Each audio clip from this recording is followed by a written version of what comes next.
अच्छा, कभी सोचा है कि क्या नसों में ब्लॉकेज, पैरों का दर्द या फिर वो जो झंझनाहट होती है, क्या ये सब बुढ़ापे का हिस्सा मान लेना चाहिए?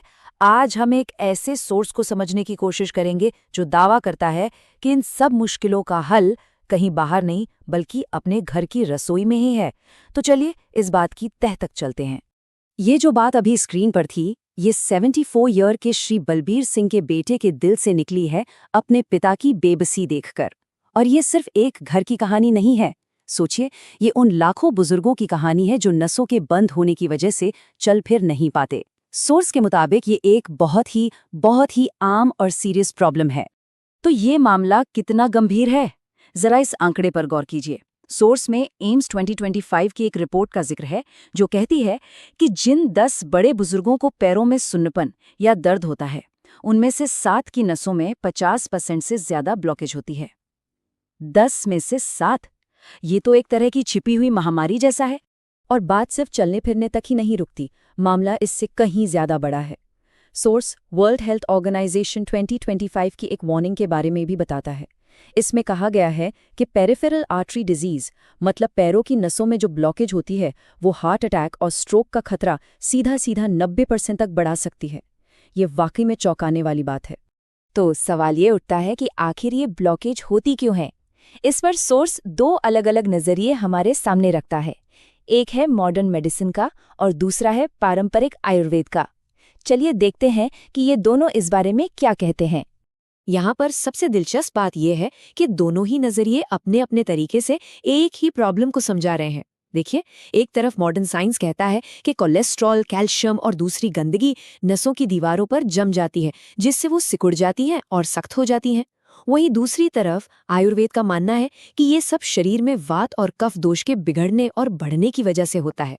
तो अब आते हैं इस पूरी बातचीत के सबसे अहम हिस्से पर। सोर्स में 5 ऐसे आसान घरेलू नुस्खे बताए गए हैं जो गर्म पानी पर आधारित हैं, और दावा ये है कि ये बंद नसों को खोलने में मददगार साबित हो सकते हैं। सबसे पहला नुस्खा है सेंधा नमक और लौंग का फुट बाथ। सोर्स बताता है कि सेंधा नमक सूजन को कम करता है और बॉडी से टॉक्सिन्स निकालता है, और जो लौंग है उसमें होता है यूजेनॉल, जो ब्लड वेसल्स को फैलाता है। इससे क्या होता है? ब्लड फ्लो बेहतर हो जाता है। सलाह यह है कि इसे हर रोज रात को सोने से पहले बस 20 मिनट के लिए करना है। इस नुस्खे से जुड़ा एक अनुभव भी सोर्स में शेयर किया गया है, 71 साल की श्रीमती कृष्णा देवी जी का। वो बताती हैं कि सिर्फ 1 हफ्ते से इस्तेमाल करने के बाद वो दोबारा बाजार तक पैदल जाने लगीं। उनके मुताबिक ऐसा लगा जैसे पैरों में नई जान आ गई हो। अब आते हैं दूसरे नुस्खे पर, और वो है अदरक और दालचीनी की चाय। सोर्स का दावा है कि अदरक में जो जिंजरोल होता है वो खून को पतला करने का काम करता है, और दालचीनी वो ब्लड वेसल्स को फैलाने में मदद करती है। इस चाय को रोज सुबह खाली पेट पीने से नसों की अंदर से सफाई होती है, ऐसा बताया गया है। और इस चाय के बारे में सोर्स में 69 साल के एक रिटायर्ड ड्राइवर श्री रामेश्वर दास जी का जिक्र है। वो बताते हैं कि सिर्फ 10 दिन इसे पीने के बाद ही वो बिना किसी सहारे के अपने दोस्तों के साथ पास की चाय की दुकान तक जाने लगे। सोचिए उनका कॉन्फिडेंस कितना बढ़ गया होगा। तीसरा नुस्खा खास तौर पर उन लोगों के लिए है जिन्हें बहुत पुरानी और गहरी ब्लॉकेज की शिकायत है। ये है एप्सम सॉल्ट और सरसों के बीजों का सेंक। सोर्स के मुताबिक एप्सम सॉल्ट में जो मैग्नीशियम होता है वो मसल्स को रिलैक्स करता है, और सरसों के बीज वो ब्लड वेसल्स को चौड़ा करके गहरी ब्लॉकेज को तोड़ने में मदद करते हैं। इस बारे में 77 साल के एक किसान श्री नाथूलाल जी का अनुभव बताया गया है। उनकी जांघों में इतनी ज्यादा ब्लॉकेज थी कि वो खड़े तक नहीं हो पाते थे, लेकिन इस सेंक को इस्तेमाल करने के बाद उन्होंने बताया कि अब वो अपने खेत में 10 मिनट तक खड़े हो पाते हैं और उन्हें अपने पैरों में खून का बहाव महसूस होता है। चौथा उपाय है नसों को अंदर से ताकत देने के लिए, और वो है हल्दी और काली मिर्च वाला दूध।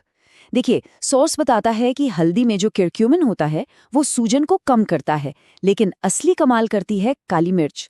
वो हल्दी के असर को करीब 2000 गुना तक बढ़ा देती है। इससे नसों की दीवारों की रिपेयरिंग होती है और उनमें फ्लेक्सिबिलिटी आती है। 72 साल की एक रिटायर्ड टीचर हैं श्रीमती विमला देवी। उनका अनुभव इस उपाय से जुड़ा हुआ है। वो बताती हैं कि इसे पीने के बाद उनके पैर अब गर्म रहते हैं, हल्के महसूस होते हैं, और सबसे बड़ी बात, अब वो बिना थके सीढ़ियां चढ़ लेती हैं। और अब 5वां और आखिरी नुस्खा। इसे एक तरह से बचाव के तौर पर बताया गया है, खासकर उन लोगों के लिए जिन्हें पैरालिसिस या लकवे जैसे शुरुआती लक्षण महसूस हो रहे हैं। ये है नीम और कपूर की भाप। सोर्स का दावा है कि नीम खून को साफ करता है और कपूर वो फौरन नसों को चौड़ा करके ब्लड फ्लो को नॉर्मल करने में मदद करता है। ये जो शब्द हैं, ये 80 साल के श्री गंगा सागर जी के हैं। उनका हाथ सुन्न पड़ना शुरू हो गया था, लेकिन इस भाप का इस्तेमाल करने के बाद वो कहते हैं, मेरा हाथ मेरा वापस आ गया है, मैं अपना चश्मा पहनकर किताब पढ़ सकता हूँ। ये बात दिल को छू जाती है ना?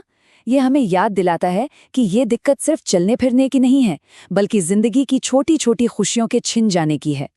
तो ये तो थे 5 नुस्खे, लेकिन इनके अलावा सोर्स में नसों की सेहत को लंबे समय तक अच्छा बनाए रखने के लिए 3 बहुत ही आसान आयुर्वेदिक आदतें भी बताई गई हैं।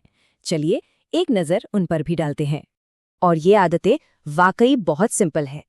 पहली, सुबह उठकर गुनगुने पानी में थोड़ा नींबू और 1 चुटकी काला नमक मिलाकर पीना। ये खून को पतला रखने में मदद करता है। दूसरी, शाम को कम से कम 10 मिनट टहलना, भले ही धीरे धीरे चलें, इससे ब्लड सर्कुलेशन अच्छा होता है। और तीसरी, रात को सोते समय पैरों के नीचे एक तकिया रख लेना, इससे खून को वापस दिल तक जाने में आसानी होती है।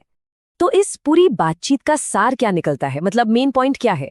सोर्स असल में प्राकृतिक घरेलू नुस्खों और छोटी छोटी आदतों पर जोर देता है, जिनसे नसों की सेहत को बेहतर बनाया जा सकता है।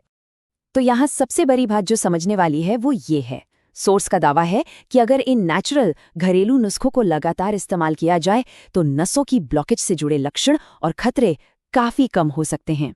ये दिखाता है कि छोटे छोटे कदम भी कितना बड़ा असर डाल सकते हैं। हाँ, एक बात का ध्यान रखना बहुत जरूरी है, ये जानकारी किसी भी तरह से डॉक्टर की सलाह की जगह नहीं ले सकती। कोई भी नया उपाय आजमाने से पहले किसी एक्सपर्ट से बात करना हमेशा सबसे सही रहता है। और आखिर में ये सब हमें एक बहुत जरूरी सवाल पर लाकर छोड़ देता है, क्या हमारी लाइफस्टाइल में किए गए छोटे छोटे लेकिन लगातार बदलाव वाकई में हमारी लंबी उम्र की सेहत पर कोई बड़ा फर्क डाल सकते हैं?